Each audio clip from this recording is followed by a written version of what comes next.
What would you do if on your own birthday your spouse handed you divorce papers in front of everyone? That was the moment that turned Daniel Rivera's life upside down. 5 years earlier, Daniel never considered himself lucky until the day he met Emily Whitford, daughter of Charles Whitford, one of Wall Street's most powerful financiers. That morning, the boardroom of Whitford Financial Holdings was thick with tension. 7 investment bankers in sharp suits lined up with polished smiles, each hoping to secure a lucrative contract. "Your presentation was unconventional," Daniel Charles said, leaning forward, his gold cufflinks catching the light. "Everyone else promised double-digit returns. You showed me risks." Why? Daniel held his gaze. Because anyone guaranteeing returns is either lying to you or lying to themselves. I prefer honesty from the start. Emily, with her honey-blonde hair and calculating eyes that mirrored her father's, but carried a magnetic pull of their own, leaned toward Charles and whispered. Charles chuckled. "My daughter thinks you're either brave or stupid. I'm inclined to agree with the first. The contract is yours." From that moment, Daniel's path shifted forever. 5 years later, Daniel stood inside their palatial estate watching Emily direct the catering staff for his 40th birthday celebration. Their whirlwind romance had shocked the financial world. No one expected Charles Whitford's daughter to marry a man with no pedigree, no family connections, and a background that seemed oddly blank before his MBA. "You're staring again," Emily said without turning. "Just admiring my extraordinary luck," Daniel replied smoothly. She finally looked at him, her smile polished but her eyes empty. "Save the charm for the guests, Dan. My father's bringing important clients tonight." Her tone carried a sharpness that sent a chill through Daniel. Over the past months, he had noted small but accumulating changes: shorter conversations, colder touch nights at the office, texts hidden from view. His instincts, honed from years in special operations, cataloged every signal.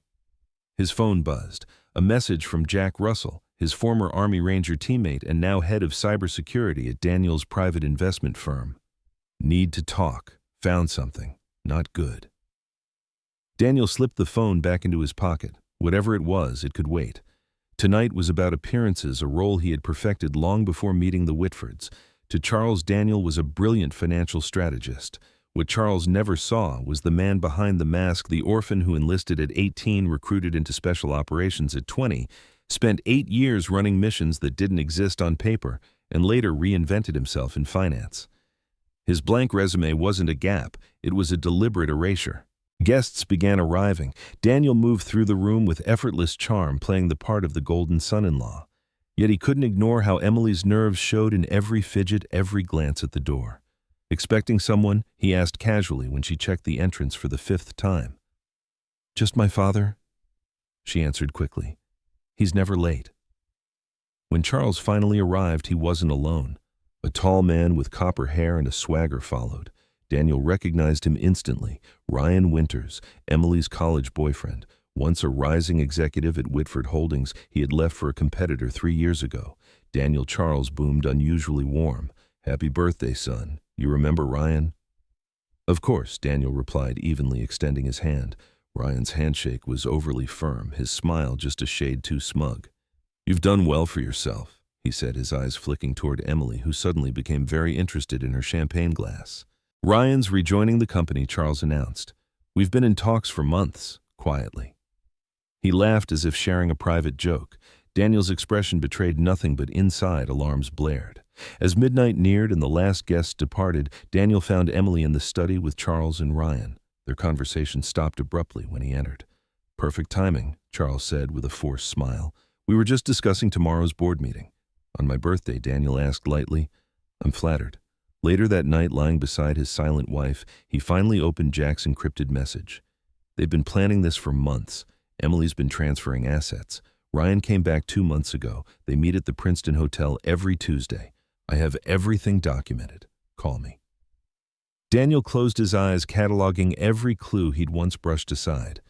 Coincidences that weren't coincidences. The subtle betrayals he had chosen not to see. And in the dark, he allowed himself a cold, dangerous smile. They had no idea what they had awakened. The morning after his 40th birthday, Daniel Rivera rose before dawn.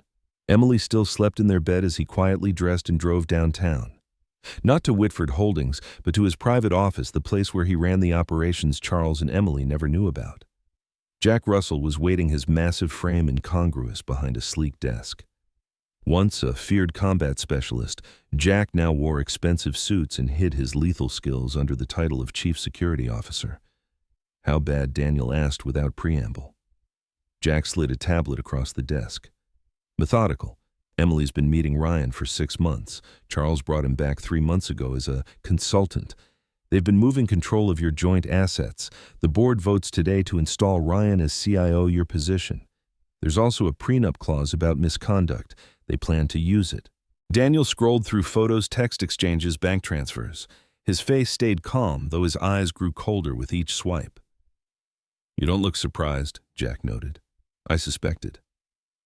Now I have confirmation, Daniel said flatly. What else? Charles has been undermining your strategies to the board. They manipulated 3 of your client portfolios to show losses. Jack handed him another document. And these divorce papers, already prepared. Daniel studied the pages, noting the thoroughness. They want to humiliate me professionally, then personally. Jack leaned forward. What's our play? Daniel leaned back, voice like ice. First, secure what's mine. Transfer everything from contingency structures. Second, I walk into that board meeting as if I know nothing. Third, a thin smile. I dismantle their lives piece by piece. The Whitford boardroom buzzed when Daniel arrived. Charles sat at the head of the table, Ryan in Daniel's usual chair, Emily beside him, an unusual presence. Daniel, Charles said coldly, we've already begun. Daniel took the only empty seat at the far end. By all means, continue. Charles cleared his throat. Our portfolio performance under current management is concerning. Ryan has proposed a compelling alternative. For the next hour, Daniel listened as Ryan presented doctored data showing fabricated losses. When it was over, Charles turned to him. Anything to add? Just a question, Daniel replied calmly. When did you decide Ryan would make a better son-in-law than me? The room froze. Charles's face flushed. This is business, not personal, is it? Daniel stood, buttoning his jacket. Then you won't mind explaining why performance data was falsified, or why client funds were shifted without authorization. That's absurd, Ryan snapped. Daniel ignored him. Check the logs, compare them with filings. Someone manipulated data, a federal offense. He paused. I've already submitted evidence to compliance and the SEC. But don't worry, I made it clear the board was unaware. Alarm spread across the directors' faces. This meeting is adjourned, Charles barked. Daniel, my office, now. Behind closed doors, Charles dropped the mask. You ungrateful bastard. I made you. Without me, you'd be nothing. Daniel remained calm. Is that why you feel entitled to take everything from me? The board will side with me. By tomorrow, you'll be finished. Charles spat. Perhaps, Daniel said evenly. But ask yourself this. How much do you really know about the man you invited into your family? His voice dropped to a whisper. What if I'm not who you think I am? Something in Daniel's eyes made Charles falter. You're bluffing. We'll see. Daniel turned to leave, then paused. One more thing. When you and Emily choreographed this little coup, did either of you remember that tonight was my birthday dinner reservation at Lasark? Just curious. He left Charles standing, seeds of doubt already planted. On the drive home, a message appeared on his phone from Emily. Where are you? We need to talk. His reply was immediate. I'll be home soon. It's time for honesty. Daniel entered his home to find Emily pacing the living room, still in her boardroom attire. When she saw him, her expression hardened. Dad called, she said sharply. You've made serious accusations. Not accusations, Daniel corrected, loosening his tie. Facts. Though I'm curious, what version did he tell you? He said you're threatening to sabotage Ryan's promotion with fabricated evidence. That you're jealous. Jealous? Daniel repeated flatly. Of the man you've been sleeping with for 6 months. That would be redundant, don't you think? Her face paled, then recovered. Don't be ridiculous. The Princeton Hotel. Tuesdays at lunch. Sometimes Fridays after work. Should I continue? Her mask cracked, surprise flashing before she regained control. You had me followed, expected, Daniel said calmly.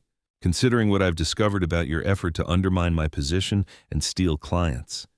He poured himself a drink. What I can't understand is why the charade. Why not just divorce me months ago? It's complicated, she murmured. No, it's simple. Daniel shot back. "My name opened doors for you and Ryan. My relationships built your father's tech portfolio. You needed those connections secured before discarding me." The doorbell rang. Moments later, Charles stormed in with Ryan close behind. "You think you're clever," Charles snarled, "but you're finished. The board meets tomorrow. With one vote, you'll be barred from the industry. You'll never work in finance again." Daniel smiled faintly. Before or after the SEC reviews the evidence of data manipulation, their investigation might take precedence. "There is no evidence," Ryan snapped. "Actually," Daniel interrupted, "Jack sent a full file this morning including the transaction records you thought were erased." Charles's face darkened. "This is your final warning. Resign quietly and we might let you walk away with something." Emily reached into her bag, pulled out an envelope and thrust it at him. "You should have seen this coming," she said coldly. "We're done. Dad's promoting Ryan in your place. Pack your things." Daniel took the papers without looking inside, set them on the table and poured another drink. "Nothing to say?" Ryan taunted. "Oh, I have plenty to say," Daniel replied evenly. "But actions speak louder. As of this morning, I no longer work for Whitford Holdings. You can't quit." Charles scoffed. "You're fired." "Semantics." Daniel shrugged. "More importantly, 30 minutes ago, my firm acquired controlling interest in Mallister Technologies, Vanguard Dynamics, and Brightway Systems." The color drained from Charles's face. "That's impossible.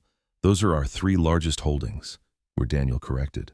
"Their boards voted unanimously for the acquisition after I showed them proof of your manipulations. You thought they wouldn't take my calls."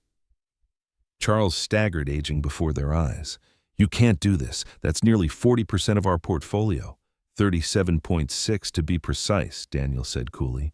"But who's counting?" He finished his drink and set the glass down. "Now, if you'll excuse me, I have dinner plans. This isn't over," Emily hissed. "You're right," Daniel said, pausing in the doorway.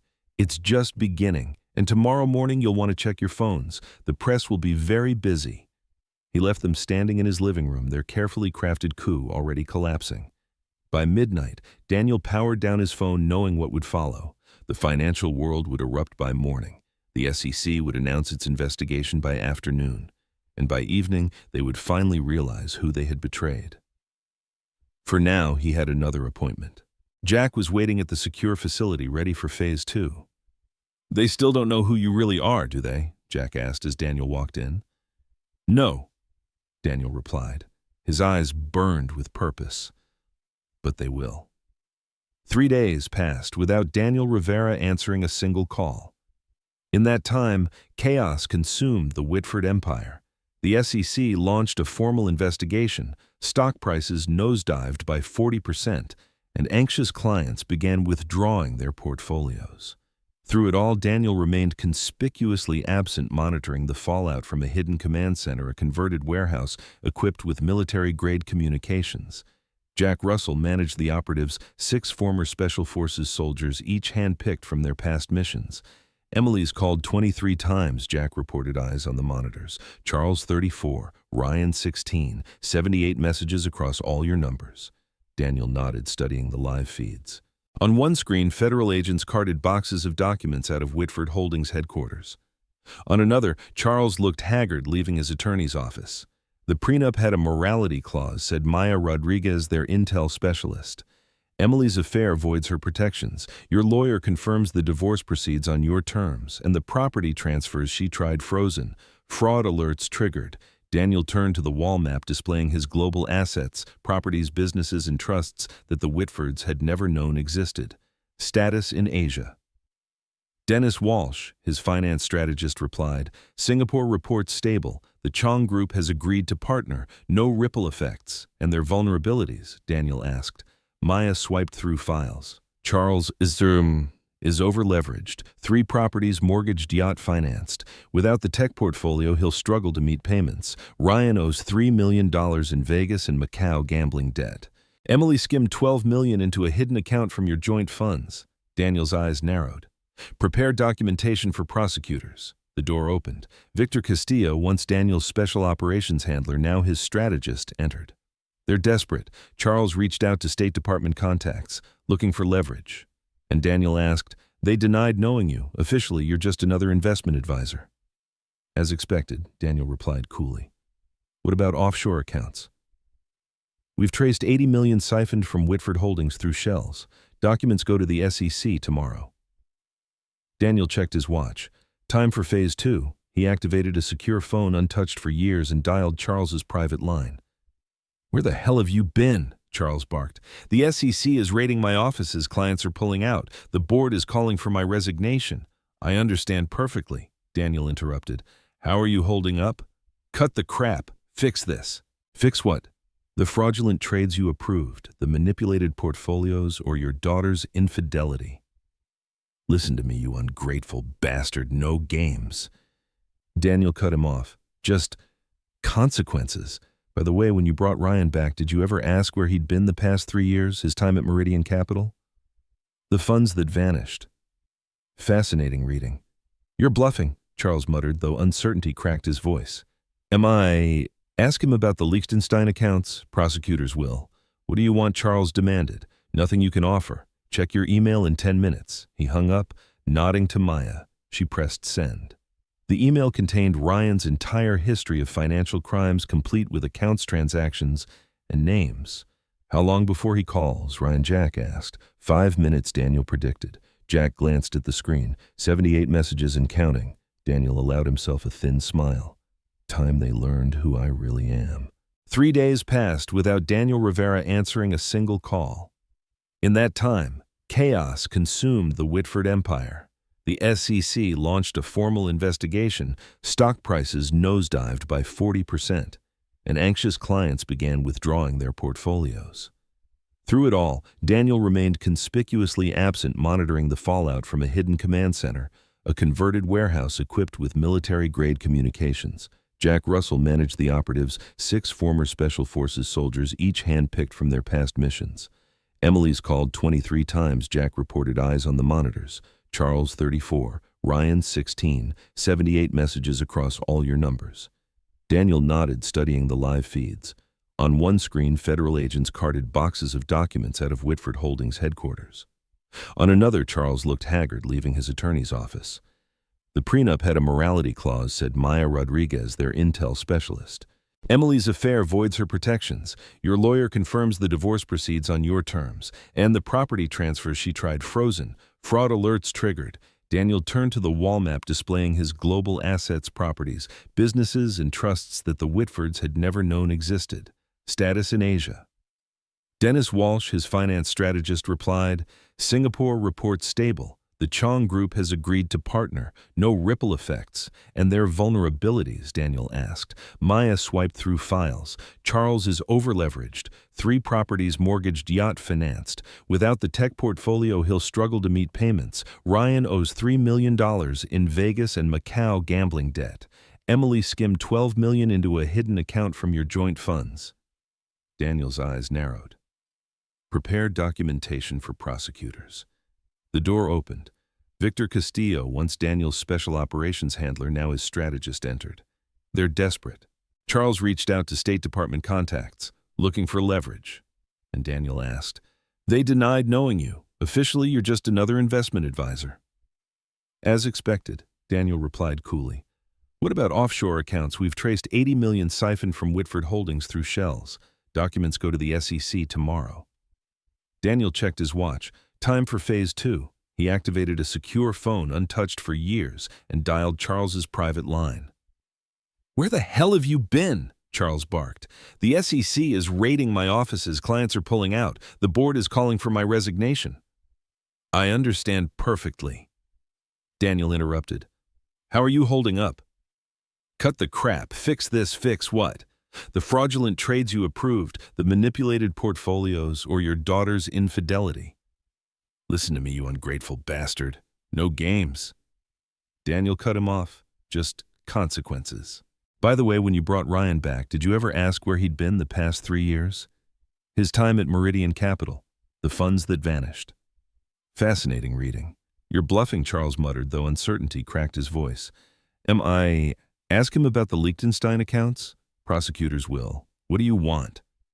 Charles demanded. "Nothing you can offer. Check your email in 10 minutes. He hung up, nodding to Maya. She pressed send. The email contained Ryan's entire history of financial crimes, complete with accounts, transactions, and names. "How long before he calls?" Ryan Jack asked. 5 minutes, Daniel predicted. Jack glanced at the screen. 78 messages and counting. Daniel allowed himself a thin smile. Time they learned who I really am. The next morning, business headlines blared the downfall of Charles Whitford. The SEC investigation was official. Clients were fleeing, and the empire, once untouchable, was now crumbling. Inside Daniel's secure facility, the team dissected every move. Ryan Winters was detained at the airport, Maya reported. Tried to leave the country. Federal agents seized his passport and electronics. Emily's withdrawn to the Whitford estate, Victor added. Charles is camped in attorney meetings, scrambling.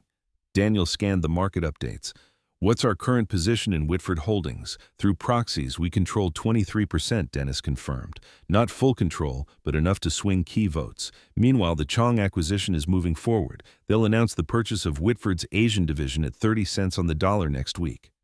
Victor entered with fresh intel. The Greenwich estate's buzzing extra security staff consolidating assets. They're circling the wagons. Daniel remained unmoved. Not unexpected. "What about our source inside Olivia's still in place?" Victor said. "She's reporting everything from inside the house. Charles suspects nothing." Theo looked up from his station. "We now control the financing on Charles's estate and yacht. The balloon payment's due next month. He won't make it." Daniel stood before the map of assets. Time to accelerate. The more desperate they get, the sloppier they'll become. Victor, activate the media protocol. Victor hesitated. "You're sure?" "Once this runs, there's no going back." Daniel's eyes hardened. They crossed the line. Now they learn what that means. By noon, financial news exploded. An anonymous whistleblower had delivered evidence of Charles and Ryan's years-long financial manipulations, client funds, misappropriated tax evasion, falsified reports. The Justice Department confirmed it was investigating. At 3 o'clock, Daniel's phone rang. "Emily," he answered on speaker. "You have to stop this," she pleaded, voice shaking. "Dad could face criminal charges. This is going too far." "Too far." Daniel's tone was ice. "You tried to ruin my career, my reputation, my life. Why should I show restraint when you showed none?" "This isn't you," Emily whispered. "The Daniel I knew." "The Daniel you knew was a persona," he cut her off. "A mask crafted for your family's benefit. The real Daniel Rivera is someone else entirely." "Then who are you?" she demanded. "The man dismantling your world piece by piece. You won't get away with this." She snapped suddenly. "My father has connections. You can't imagine people who make problems disappear, even people like you. Is that a threat?" "It's reality. Back off or you'll regret it." Daniel smiled coldly. "Thank you for confirming. This call is being recorded with legal authorization. Your threat will interest the prosecutors." Silence. Then Emily's voice brittle. "You're bluffing, a familiar refrain in your family," Daniel said softly, "and consistently wrong. By the way, those connections your father's calling to are federal informants. One is undercover. Shall I continue?" The line went dead. Jack glanced at his monitor. "She's calling Charles. Their estate just went into lockdown." "Good," Daniel said. "They're bracing for enemies outside, not realizing their real danger is already inside." Victor asked Olivia, "Ready?" "She's waiting?" Daniel confirmed. "Have her pull the Cayman files and prioritize Russian ties. The prosecutors will want that. Over the next 48 hours, the spider's web closed." Olivia smuggled out documents proving Charles's connections to money laundering tied to Eastern European syndicates. Each piece of evidence went straight to federal investigators. On the third night, Charles struck back. 3 men in dark suits arrived at Axiom Capital, posing as regulators demanding access to Daniel's records. They were met by Samuel Kent, Daniel's head of security and a former FBI agent. Under UV light, their credentials failed. When confronted, they fled, but cameras caught their faces. 2 ex-Intel contractors, third tied to a Russian private security firm, Maya reported. "Charles is desperate," Victor muttered. "Desperate men make mistakes," Daniel replied. That evening, a second attempt came. 2 professionals bypassed security at Daniel's penthouse, only to find Jack waiting. They were subdued, interrogated, and confessed Charles had sent them. By morning, Daniel had recorded statements, bank transfers, and evidence linking Charles directly to attempted intimidation. "We have everything," Victor confirmed. "Prosecutors are standing by." Daniel checked his watch. Good. Then it's time for the final meeting. The Whitford estate in Greenwich sat on 12 manicured acres, a colonial mansion that once hosted senators, CEOs, and celebrities. Now, it resembled a fortress, extra guards patrolling access, restricted panic seeping through its walls. Yet Daniel Rivera walked through the front doors unchallenged. Half the staff, including the head of security, were already on his payroll. Inside the grand living room, Charles, Emily, and Ryan huddled together. Their attorney, Howard Welch, sat stiffly with documents spread before him.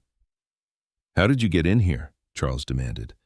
"Your head of security has worked for me for 3 years," Daniel said coolly, "as have half your staff. You made it easy. People who feel unappreciated are eager to change allegiances." Emily's poise was slipping, dark circles under her eyes, hands trembling.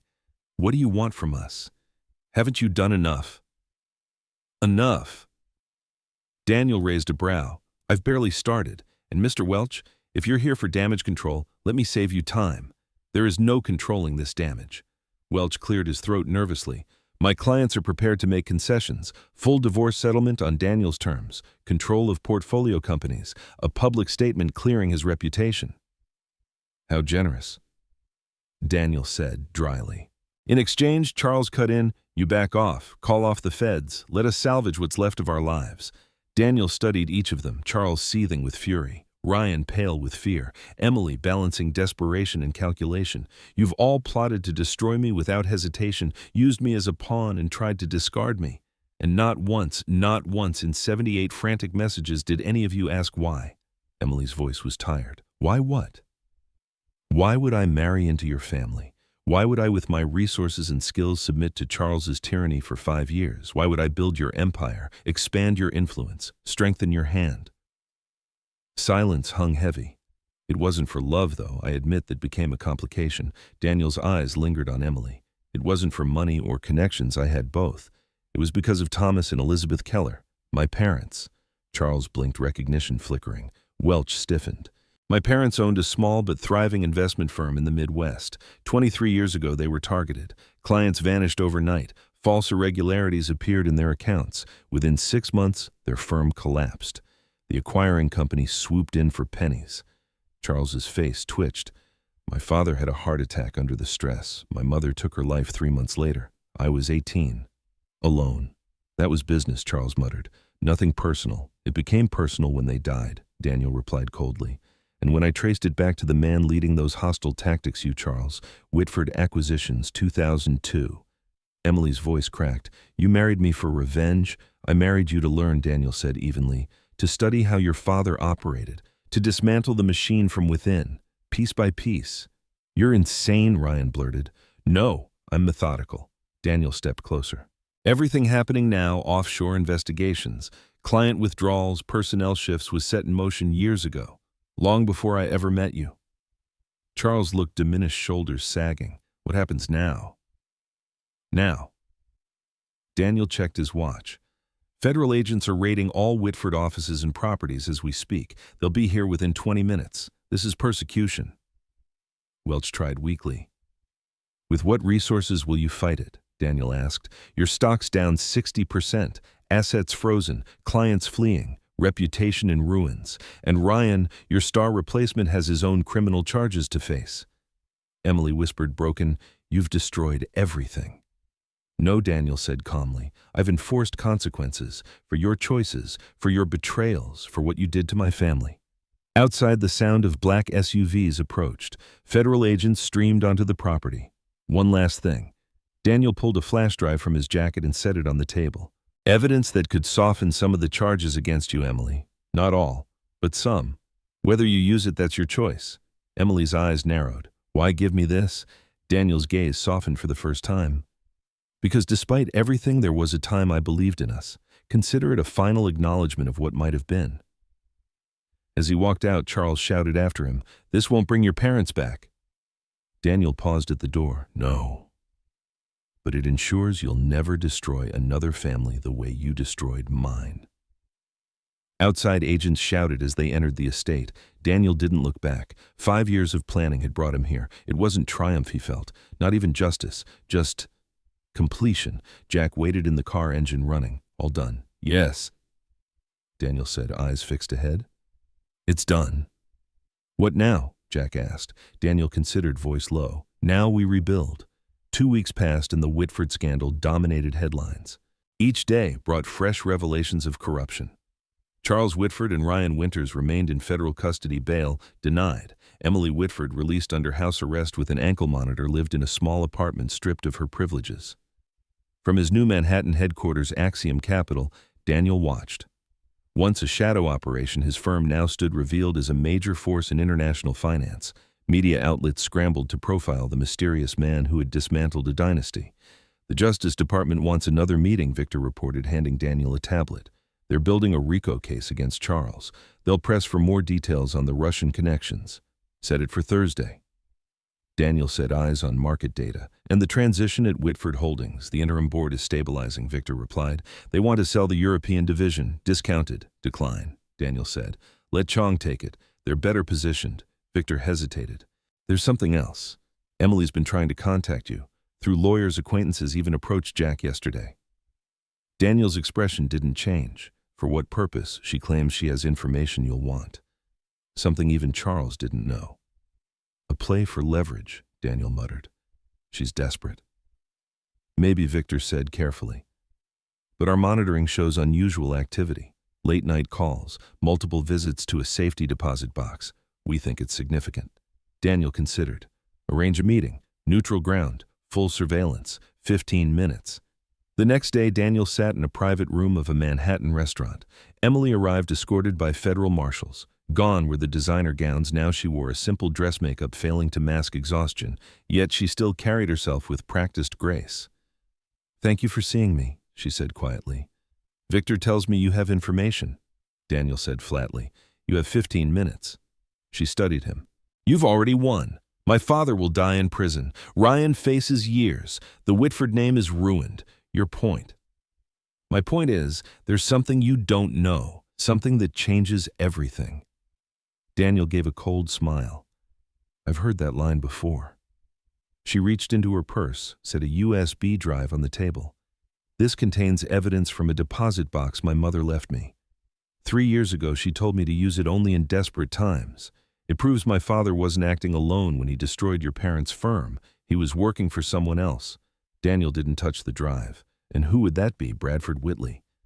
The name hit the room like a gunshot. A billionaire philanthropist, untouchable, Charles's longtime ally. That's absurd, Daniel said. Whitley had no connection to those deals. Not officially, Emily said. But he financed the acquisitions. He handpicked targets, including your parents' firm. My father was his instrument. And I'm supposed to take your word for it. I'm not asking you to trust me, she said. I don't expect forgiveness. What I did to you was unforgivable. But Whitley is still out there, still destroying families the same way. Don't you want the full truth? Daniel stared at the drive in silence. Emily stood to leave. The choice is yours. Examine it or don't. My time's up. She reached the door. Why? Emily, Daniel called after her. She turned and, for the first time since he'd known her, her face showed no calculation. Because despite everything, there was one truth. I did love you once. And the man I loved deserves to know who really killed his parents. She left him alone with the drive. Hours later, Maya confirmed it was clean. The files were explosive emails, recordings, financial trails. All pointed to Bradford Whitley. It's genuine, Maya concluded. Whitley orchestrated the takeovers, 16 firms dismantled, dozens of families ruined, the Kellers among them. Daniel studied the evidence, his face unreadable. What do we do? Victor asked. Daniel's voice was calm, deadly. Gilbert was a symptom. Whitley is the disease. Now we expand the mission. Bradford Whitley's 70th birthday was the social event of the season. His Hamptons estate glittered with political figures, CEOs and celebrities, all toasting the man hailed as a titan of finance and a generous philanthropist. None of them knew his empire was already under Daniel Rivera's surveillance, his team embedded as catering staff, security, even guests. From the Manhattan Command Center, Daniel watched on multiple screens. Our source confirms Whitley received the package, Maya said. His security is scanning it now. Earlier that day, a box had been delivered to Whitley's office, a flash drive and a note with 2 words, I know. He's leaving the ballroom, Jack reported, tracking Whitley, heading to his private study. Inside the study, Whitley dismissed his guards and inserted the drive. A single video file played. Daniel's face appeared. "Good evening, Mr. Whitley. We haven't met, but you knew my parents, Thomas and Elizabeth Keller." "Yes, those Kellers. The family whose business you dismantled in 2002 through your proxy, Charles Whitford. You've seen his recent troubles, but perhaps you didn't realize they were orchestrated by me." Phase 1. Now it's your turn. Whitley froze, shock visible. "You're wondering how much I know." The recording continued. "The 16 regional firms you destroyed, the suicides, the Russian money funneled through your foundation. At this moment, dossiers are being delivered to federal agencies and major news outlets. But there's an alternative. In 1 hour, you'll receive a call on your private line. If you want to discuss terms, you will answer. If not, may luck be with you." The file ended. Whitley slammed his fist on the desk, barked for verification. Within minutes, his crisis team confirmed the evidence was authentic. "Right on schedule," Daniel said, watching from Manhattan. Exactly 1 hour later, Daniel called. "You have my attention," Whitley said, voice steady, "though your approach lacks subtlety. Subtlety is for men with time to spare. You've already confirmed my evidence, so let's skip denials. What do you want? Money?" Whitley scoffed. "Name your price. My parents didn't have a price. That's why you destroyed them." "Business is rarely personal," Whitley said smoothly. "Your parents were obstacles. Now you are." "And how does it feel?" Daniel said coldly, "Knowing your legacy is about to collapse." "You underestimate me. I've survived decades in finance with contingency plans, allies in places you can't touch. I'm counting on those allies," Daniel replied, "because I've prepared packages for each senators, directors, judges. Do you think they'll protect you once their own freedom is at stake?" Silence. Then Whitley lowered his tone. "You can destroy me. But collateral damage, thousands of employees, charities, pensions, are you prepared for that fallout?" "You appeal to collateral damage," Daniel said sharply. "The man who watched my mother die without remorse, not persuasive. Meet me tomorrow. Location arrives 1 hour before. Come alone. Any security and the files go public." The call ended. The next day, Whitley arrived at a derelict Midwestern bank, once the headquarters of Keller Financial. Daniel had chosen it for symbolism. His team neutralized Whitley's surveillance and secured all routes. Inside, Whitley entered the dusty lobby. "Theatrical," he muttered, "but fitting." "This is where my father collapsed from a heart attack," Daniel said quietly. "After your proxies destroyed everything he built." "The finance world is Darwinian," Whitley said without flinching. "The strong survive, the weak don't." "Is that what you tell yourself?" Daniel asked. "We're not here for philosophy," Whitley replied. "You wanted terms." Daniel placed a document on the table. Total divestiture, immediate resignation from every board, public confession detailing 30 years of crimes, restitution $50 million to each victim family. Whitley didn't touch the papers. "That's surrender. It's an alternative to prison or worse," Daniel said. "And if I refuse," Daniel raised his phone screen open to a draft message. "Proceed. 30 minutes after I press send, every outlet and prosecutor in the country will have everything." Whitley studied him. Finally, he said, "You know, I almost admire you. The patience, the precision. In another life, you'd have been a protege." "I'd rather die," Daniel said flatly. Whitley's lips curled. "Before I sign, one question. What happened to Emily, my goddaughter?" Daniel's eyes narrowed. "Her whereabouts are none of your concern." "On the contrary," Whitley leaned forward. "Did you think your marriage was chance? Who do you think suggested she pursue you after your first meeting with Charles? Who gave her the psychological profile to be exactly what you'd fall for?" The revelation hit like a blade. "You're lying," Daniel said, though doubt flickered. "Am I? Think back. How quickly she took an interest, how neatly you slipped into their family. Do you really think Emily chose you on her own?" Daniel's jaw tightened. "It changes nothing. Sign the papers." Whitley sighed. Picked up the pen. "I'll sign. But one condition, give me 6 months before the confession goes public, to prepare my family." 3 months, Daniel said coldly. "Under surveillance, any deviation voids the deal." Whitley signed. His empire, decades in the making, was finished. As Daniel watched, he felt no triumph, only unease. If Whitley was telling the truth, his entire marriage had been part of the manipulation. Jack emerged from the shadows. You believe him about Emily. It doesn't matter, Daniel replied. His voice was steel. The outcome's the same. But deep inside, a question lingered. Had he ever truly been free of Whitley's web? 3 months passed with eerie quiet. True to the agreement, Bradford Whitley divested his empire, resigned from every board, and drafted his public confession. Federal prosecutors prepared their case. Charles Whitford received a 20-year sentence, effectively life at his age. Ryan Winters, in exchange for cooperation, 12 years. Emily, having aided the investigation against Whitley, was sentenced to 5, eligible for parole after 3. When Whitley's confession finally went public, the financial world reeled. 16 ruined firms, families bankrupted, suicides, offshore laundering, all traced back to the man once hailed as a saint of Wall Street. Headlines called it the greatest financial scandal in decades. From his Manhattan office, Daniel Rivera watched the broadcasts surrounded by his team. "It's done," Victor said quietly. Daniel nodded, though his expression was thoughtful. "The Whitford phase is done. The Whitley phase is done. But there are others out there, men who destroy families the way mine was destroyed, men who believe themselves untouchable." Jack leaned against the wall. "A new mission," Daniel's voice was steady. "A better purpose. My parents built their firm to help people protect their futures. In the end, there was no one to protect them. But we can protect others."